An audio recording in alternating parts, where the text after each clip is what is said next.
Collector साहेब, RDC साहेब, पोलिसांचे सगळे वरिष्ठ अधिकारी, एसीपी साहेब, पीआय मॅडम,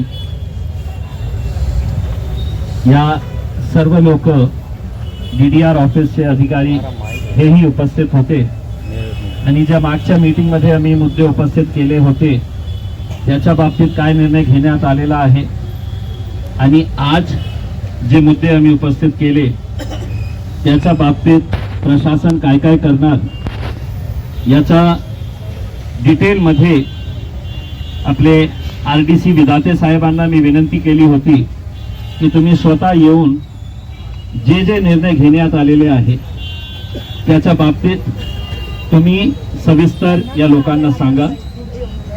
मी जेव्हा हे सगळं चर्चा केली, सर्व मुद्द्यांवर चर्चा केली, याच्यामध्ये एक मुद्दा जे खूप महत्त्वाचा होता, सगळ्यांसाठी होता, की कलेक्टर साहेबांनी मान्य केलेले आहे की आता जे काही पैसे मिळतील ते सर्वांना सरसकट मिळणार आहे। ते 5 कोटी येत असेल तर सगळ्यांना 5,000 का होईना किंवा 10,000 रुपये का होईना पण सगळ्यांना मिळणार आहे। ते सरसकटाचा निर्णय घेण्यात आलेला आहे, ते महत्त्वाचा मुद्दा आहे। दुसरा, जे प्रॉपर्टीज आपल्याला कोणीही विकत घ्यायला तयार नाही आहे त्याच्या बाबतीत निर्णय घेण्याचा अधिकार जे आहे ते सहकार आयुक्तांना आहे। ते डीडीआर ऑफिसचे जे लोक आहे, सहकार विभागाशी जे लोक आहे, आम्ही त्यांना सांगितलं की तुम्ही स्वतः जाऊन तिथे बसून ते ऑर्डर लिहून आणा, तिथे जाऊन, आणि कलेक्टर साहेबांनी त्यांना आदेशित केलेले आहे आणि हे सगळं जे काही निर्णय घेण्यात आलेले आहे ते सगळं टाइम बाउंड निर्णय घेण्यात आलेला आहे। असं नाही आहे की आम्ही करणार, हो आम्ही बघणार, आम्ही बघून घेऊ, असं काही नाही आहे। सर्वांचा टाइम टेबल निर्णय घेण्यात आलेला आहे। दुसरा महत्वाचा एक मुद्दा हे आहे की जे कलेक्टर साहेबांच्याकडे जे कमिटी आहे त्या कमिटीमध्ये आपल्यापैकी 2 लोकांना त्याच्यामध्ये समावेश करण्यात येणार आहे की जे काय काय सुरू आहे, काय काम होत आहे, काय नाही होत आहे याच्या बाबतीत सर्व ते डिटेल्स घेणार आहे। इन दी एंड आपल्या महत्वाचं काय आहे? पैसे आपल्याला मिळायला पाहिजे। आता आम्ही 1 महिना अगोदर निर्णय घेतला होता की 1 महिन्यामध्ये नाही झाला तर आम्ही रस्त्यावर येऊ। आता मी स्पष्टपणे प्रशासनाला, पोलिसांना, सरकारला हे सांगून आलेलो आहो की 17 सप्टेंबर मराठवाडा मुक्ती दिवस आहे। आपण ते निजामची जे सरकार होती इथे त्यांना आपण हाकलून दिलं होतं आणि त्या दिवस आपण खूप मोठ्या उत्साहाने साजरा करतो। त्या दिवशी मुख्यमंत्री साहेब स्वतः इथे येतात छत्रपती संभाजीनगरला, हे गार्डन मध्ये, सिद्धार्थ उद्यानामध्ये। तर त्या दिवशी पर्यंत आपल्याला हे दिसलं की काही आपला काम बरोबर सुरू आहे नाही, पैसे आपल्याला मिळत नाही, तर 17 सप्टेंबरची पुन्हा तयारी आपल्याला ठेवायची आहे आणि मोठा, आणि ते कशा आंदोलन होणार आहे? काही असा प्रकारचा बॅनर आणि काहीही पोलिसांना माहित न पडता गनिमी कावा करायचा आहे।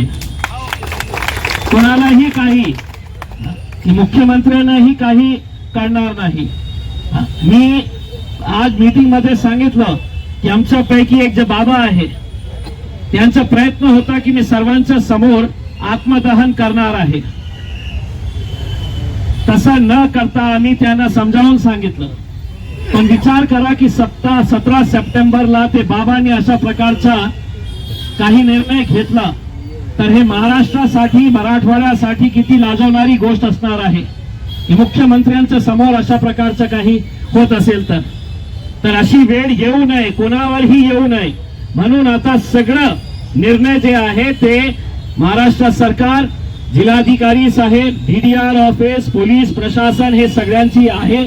आमची फक्त एकच मागणी आहे की पुन्हा आम्हाला आंदोलन करण्याची वेळ येऊ देऊ नये. आमचे पैसे द्या, आम्ही आमच्या घरी जातो. आता कलेक्टर साहेबांनी आणि सगळ्या अधिकाऱ्यांनी आपल्याला विनंती केलेली आहे की आपण हे आंदोलन इथेच थांबवा. मी म्हटलं हे निर्णय घेण्याचा अधिकार माझा नाही आहे. हे निर्णय घेण्याचा अधिकार जे लोक त्रस्त आहे, हैराण आहे, परेशान आहे, ते निर्णय घेतील की आपल्याला हे आंदोलन संपवायचं आहे का नाही संपवायचं. तर त्याच्या अगोदर जे सरकारकडून आपल्याला, प्रशासनाकडून आपल्याला जे जे निर्णय घेण्यात आलेला आहे त्याची सविस्तर माहिती मी RDC साहेब, विधाते साहेबांना विनंती करतो की ते आपल्या समोर ते सगळं सविस्तर सांगा. सर्वांना नमस्कार. असं तुमच्या सर्वांसोबत आपले सन्माननीय माजी खासदार जलील साहेब अगदी सुरुवातीपासून तुमच्या सोबत आहेत आणि आता सुद्धा बऱ्यापैकी सगळे बाबी त्यांनी तुम्हाला सांगितल्यात. मी पुन्हा एकदा उजळणी करतो. या विषयामध्ये जे प्रशासक समिती आहे, जे काकडे साहेब त्याचे प्रमुख आहेत आणि इतर 2 सदस्य आहेत, त्यामध्ये असं निदर्शनास आलं की इतर जे 2 सदस्य आहेत त्यांची बदली या जिल्ह्याच्या बाहेर जालना आणि सोलापूर इथं झालेली आहे.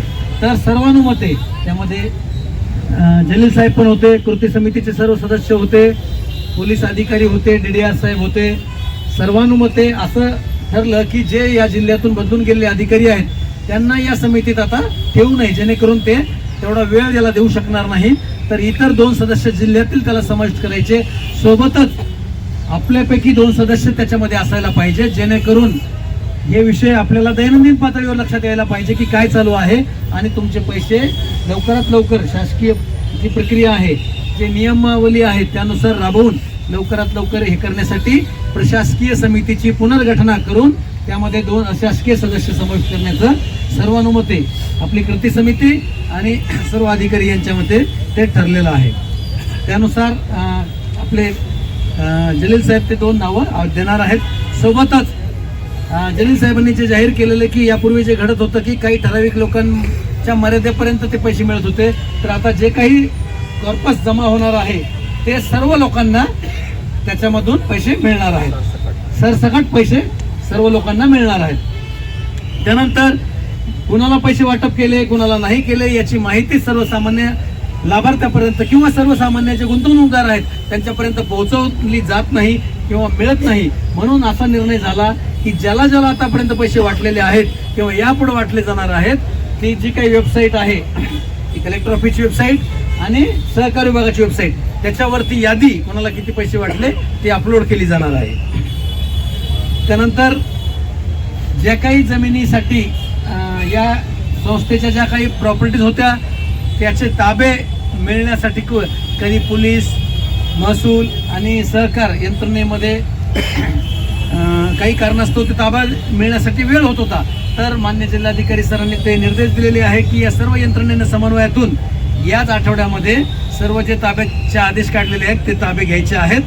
आणि या व्यतिरिक्त MPIDचं जे प्रपोजल शासनाकडे प्रलंबित आहे, तसंच साखर आयुक्त साहेबाकडे जे विषय प्रलंबित आहेत त्याच्यासाठी यापूर्वीचे प्रपोजल गेलेले आहेत, त्याच्यासाठी स्वतः जिल्हाधिकारी साहेब त्यांच्याशी बोलतील, स्वतःच लेखी पत्र देतील. आणि या व्यतिरिक्त एक स्पेशल ऑफिसर पोलीस विभागाचा पोलीस MPID प्रपोजलसाठी आणि साखर आयुक्त कडे जे प्रपोजल पेंडिंग आहेत त्याच्यासाठी सहकार विभागाचा एक विशेष अधिकारी नेमण्यात येईल.